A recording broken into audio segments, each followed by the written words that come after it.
Hello and good morning, Blue Jays fans, and welcome to another edition of Jays Latest. I'm your host, Craig Borden, and we're going to talk all things Toronto Blue Jays baseball and trade rumors because we have a big one that actually happened in Major League Baseball yesterday.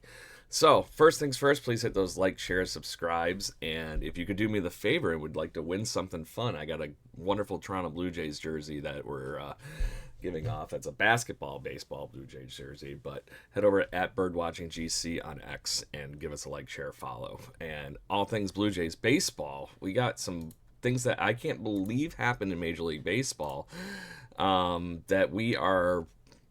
I think the Blue Jays had a chance, is I guess the best way of saying it.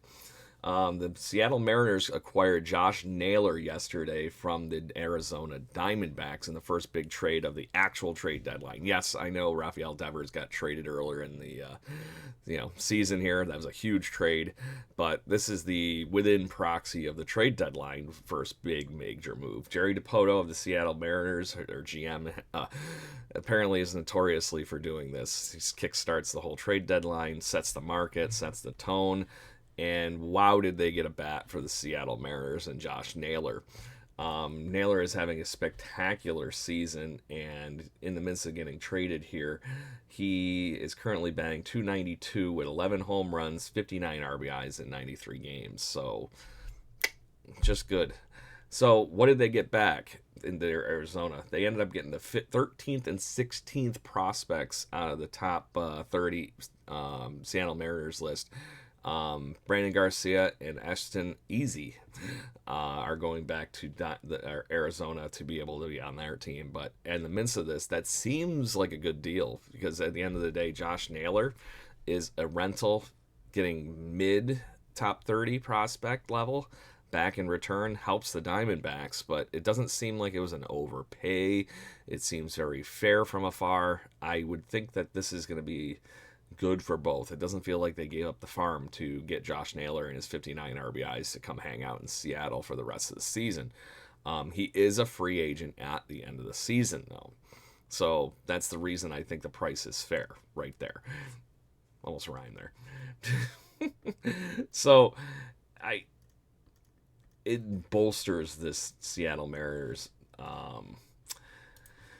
team in the midst of the offense, a team that is currently on the outside looking in for the division, but they are currently holding down the second wild card space, just a half a game ahead of the Boston Red Sox at 58 and 4 or 55 and 48. So it's right there for the Mariners for the taking if they want to do it. They have to find somebody like Josh Naylor or somebody like this to be able to help that little bit out. Him coming in behind Julio Rodriguez and everything is going to spell a hard time for a lot of teams.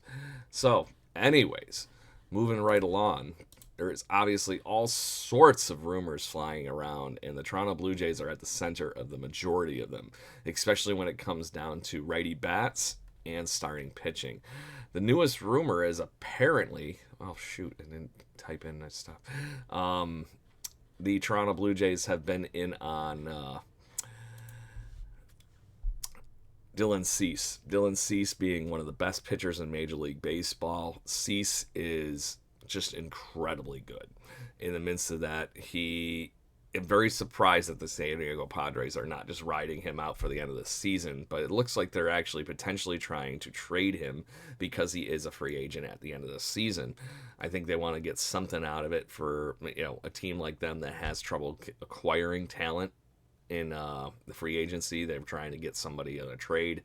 And yes, I know that sounds funny that San Diego has trouble recruiting people with the beaches and everything like that, but it has been occurring over the last few Major League Baseball seasons. So, that being said, the Toronto Blue Jays might be knocking on the door and apparently have checked in on what it would take to get the Dylan Cease. And the bigger thing is what my guess is it's going to include a Major League Baseball player, period, because they are in the midst of a playoff race. As they run through everything, this seems really odd. They would trade one of their guys that's their biggest ace, really, at the end of the day. So, unless they're getting Major League talent back to bolster other pieces of their lineup, I very roughly see this being a trade. But crazier things have happened, and this is the MLB trade deadline. All things can happen. This doesn't seem like there's ever anything off over the history of Major League Baseball. So who knows what'll happen. But Dylan Cease apparently is being shopped by the San Diego Padres, and the Blue Jays have, according to industry experts, checked in and seen what that looks like. But it's still, in this person's opinion, I think we're still looking at the Mitch Keller, David Bednar for the Pirates is going to be the easy win for the Blue Jays to get what they want.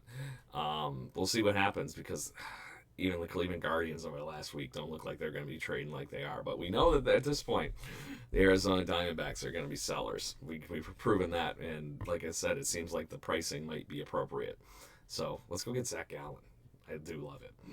So on that note, last night, yep, I definitely did forget something. So anyway, last night, the Toronto Blue Jays just housed the Detroit Tigers. This game got out of hand very quickly in the middle innings, and holy shnikes, that after leading forever in this game, it felt like Reese Olson was just cruising through the Blue Jays lineup, but come the sixth inning, the hamster fell off the wheel, and the Blue Jays just completely decimated the Tigers for the sixth and seventh inning. Jahmai Jones hit off the home run to lead off the game, basically, for the Detroit Tigers. And then in the sixth, runners on, Vladdy doubles. Ernie Clement hits a bomb with everybody on. A 3-run blast puts the Blue Jays up 4-1. Immediately followed by Joey Loperfido taking him deep in his second home run of the season. Loperfido has a pretty damn swing. That's all I'm going to say. Vlad Jr. in the seventh continues Vlad Jr. things. Hits a hard line drive for a single, drives in Nathan Lucas as Barger triples in a crazy play, scoring Bobichette and Vladdy. Just the wheel just kept moving for the Blue Jays on the base paths. Ernie Clement picks up another one on a sac fly. Nathan Lucas hits a home run. But in the ninth, of course, I got a little concerned because this is just how things have been going lately. Of course, Spencer Torkelson hits his 22nd home run of the year, and then they drive in another run, and it just like, oh no, they scored 3 runs. What's going on? And then finally the door was slammed shut.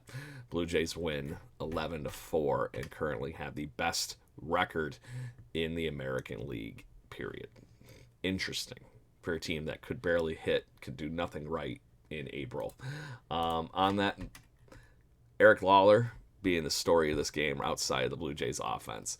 The offense always takes the show because it's pretty. But 8 innings of hard work for Eric Lawler. 5 hits, only 1 earned run on the home run to Jones, and 6 strikeouts and no walks. Lawler has been incredible. Reminds me of how Marco Estrada got traded to the Blue Jays in 2015 and eventually took a starting rotation spot when everybody didn't think he was going to be more than maybe a bullpen arm or a swing guy or whatever it might be. So very cool to see. And then Chad Green comes in the ninth and gives up the home run as mentioned and all the stuff, but closes the door. So Blue Jays win, like I said. So tonight, the Toronto Blue Jays will be taking on the Detroit Tigers in Detroit one more time. They will be facing Kenneth Montero, and Jose Barrios will be on the mound for us. The Detroit Tigers swingman is having a decent season. Back and forth between the bullpen. He has made 3 starts in a row. But out of his 14 games, he's only started 8 of them. So 70 innings so far on his season. And over the last 3 games, he's pitched 4 1/3, 3 innings, 6. His best of those 3 was against the Tampa Bay Rays 3 starts ago, where he only allowed 1 earned run in those 6 innings. His last outing against the Texas Rangers, a little rough. 4 innings, 4 earned runs, 5 strikeouts, and 3 walks. So the Blue Jays have another chance to get on top of that and have some good offense this evening. On the mound, the machine will be for the Blue Jays. Jose Barrios will be looking to capitalize on the Detroit Tigers. Has allowed 4 earned runs in both of his most previous starts. And the Detroit Tigers have seen him. Nobody's really standing out on the stat sheet. Gleyber Torres has faced him for 31 at-bats and batting .258. But on that note, Javi Baez is the only one that has a home run outside of Gleyber Torres. So could be fun for Jose Barrios to enjoy the Motor City Mound there in Detroit and run through the Detroit Tigers. We shall see. Make sure you tune back in, Blue Jays fans. Sorry for the slides not sliding today. But we'll talk all things Toronto Blue Jays over the next few days. Obviously, MLB trade deadline. Get me a pitcher, Blue Jays fans. As much as Eric Lawler's been doing well, I need that bullpen to be a little bit more reassured than we've been seeing over the last few weeks. So thank you for tuning in. Head over to @BirdwatchingGC and get into that giveaway. It's right on the top of our X page. And make sure you like, share, follow, and give us your favorite Blue Jay. And then you have a chance to win this wonderful Chris Bassett, City Connect basketball jersey that I got when I was up in Toronto. But it's real. It's right here. Check it out. Go Blue Jays.